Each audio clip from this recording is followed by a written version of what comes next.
We're plunging into the wild heart of Alaska, a land where survival is a daily challenge and adventure is the only way forward. This isn't a holiday, it's a journey into some of the most remote, unusual communities on Earth. We'll go beyond the tourist trails, deep into the wilderness, to discover towns forged by ice, isolation, and sheer human grit. From living under one roof to enduring months of darkness, we'll see how people adapt and thrive in the face of the impossible. So, gear up. The wild awaits. Let's step into the unknown. Our first stop, Whittier, Alaska, where nearly everyone lives in a single building, the Baggage Towers. Imagine a whole town stacked vertically, a former army barracks turned into a self-contained world.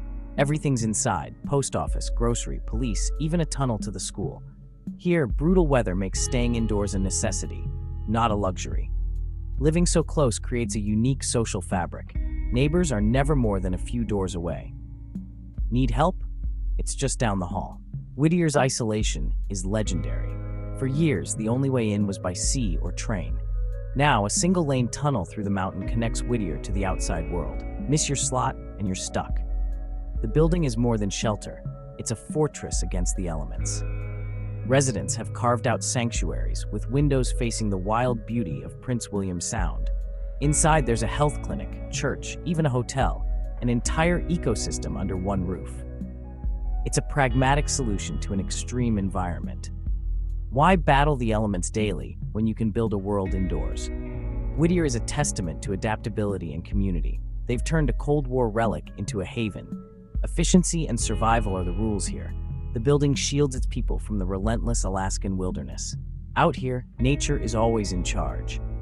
As we leave, Whittier stands as a strange, inspiring example of human ingenuity. On to the next challenge. Next, we head to Utqiagvik, the northernmost town in the U.S., perched on the edge of the Arctic Ocean. Here, the sun vanishes for over 2 months each winter, plunging the town into polar night. Temperatures can freeze skin in minutes. Survival means embracing ancient traditions. The Inupiat people have thrived here for millennia, their culture anchored by the annual whale hunt. A successful hunt feeds the whole community and keeps tradition alive. Buildings stand on stilts above permafrost, roads are gravel, and every structure is a victory over the cold. 67 days of darkness test the mind, but the community comes together, indoors, in celebration, in resilience. When the sun returns, it's a festival of light. In summer, the sun never sets. 80 days of daylight blur time and sleep. Kids play at 2 a.m. Life adapts to the planet's extremes. Utqiagvik is utterly isolated, no roads in or out. Everything arrives by plane. Groceries are expensive. Subsistence hunting and fishing are essential. The land and sea provide what planes can't. Leaving Utqiagvik, you feel deep respect for those who live in balance with ice and darkness. They are guardians of a culture that endures the harshest conditions. Here, survival is a legacy of knowledge, courage, and connection to the land. It's humbling, inspiring, and unforgettable. The edge of the world is home to some of its toughest people. Their story is one of adaptation and unbreakable spirit. Onward.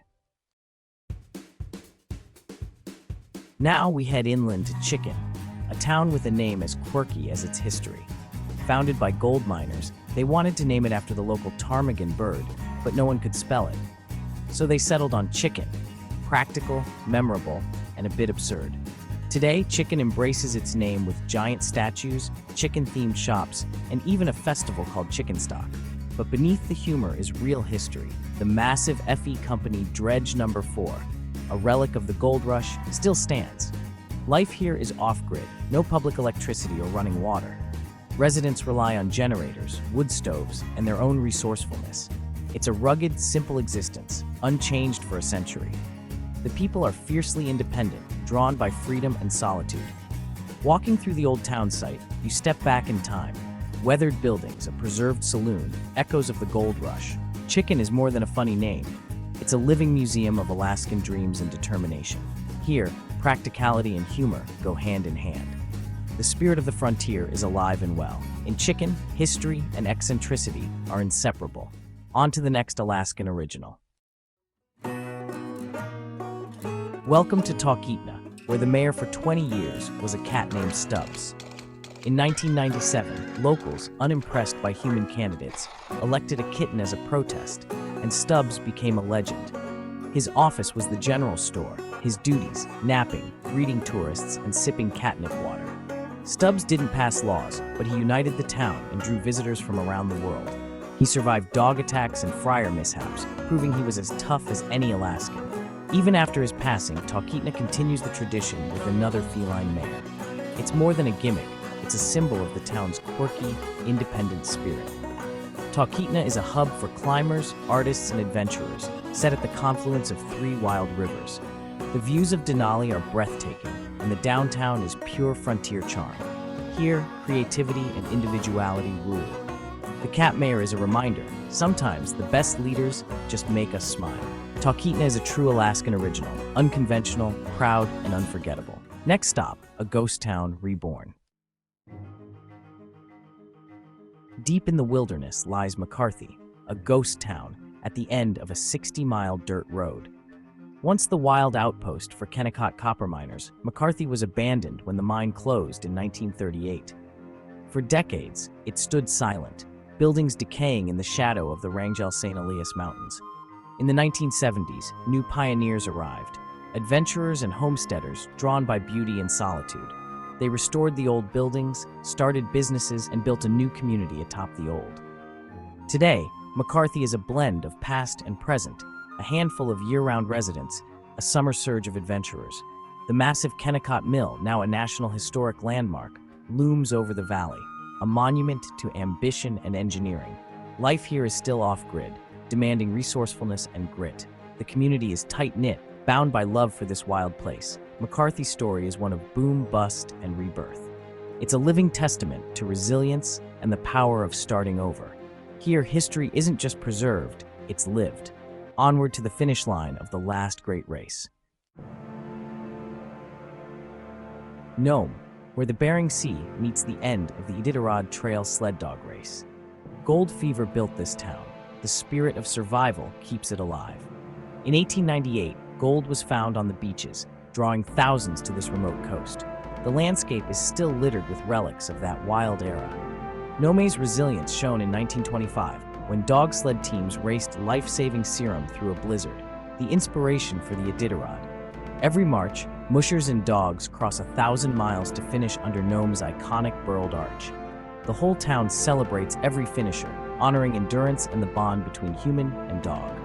Life here is still about survival, subsistence fishing, hunting, and braving the elements. In summer, modern gold seekers dredge the beaches, echoing the past. Standing on Nome's shore, you feel the weight of history and the pulse of adventure. Nome is tough, real, and unforgettable. It's a place where hardship is met with grit and celebration. The Alaskan story lives on here. Our final stop, Bethel, a city with no roads in or out, surrounded by endless tundra. With over 6,000 residents, Bethel is the hub for dozens of Yupik villages across the Yukon-Kuskokwim Delta. Everything arrives by plane or in summer, by river. The airport is the town's lifeline, connecting people to the outside world. In summer, boats travel the Kuskokwim. In winter, ice roads appear for snowmobiles and trucks. The river is the source of life, salmon, travel, and connection. The freeze and thaw dictate the rhythm of everything. No roads mean high prices, taxis outnumber those in New York, and groceries cost a fortune. Subsistence living is essential, not optional. Despite the challenges, Bethel's sense of community is strong. Yupik culture thrives, in art, language, and deep ties to the land. People rely on each other, forging resilience in isolation. Bethel's identity is shaped by its remoteness. It thrives because of it. Here, survival and culture are inseparable. The heart of the YK Delta beats strong in the middle of nowhere. What a journey, across towns under one roof, cat mayors, and the edge of the world. We've seen that in Alaska.